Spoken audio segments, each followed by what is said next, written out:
Step 1, Step 2, Step 3, Step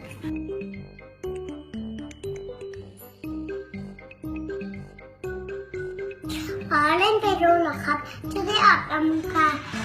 มือให้แข็งแรงดีสิครับมันทำแบบนี้ได้แล้วก็จะแข็งแรงครับ ถ้าใครไปร้านของเล่นแล้วอยากซื้อเพโดไม่ต้องซื้อนะครับมาเรียนกับป้าได้ทุกคนมาเรียนคลาสป้าออนไลน์ได้ค่ะ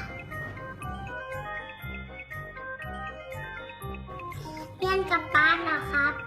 จะได้ทำเองได้ทำกี่สีก็ได้ครับ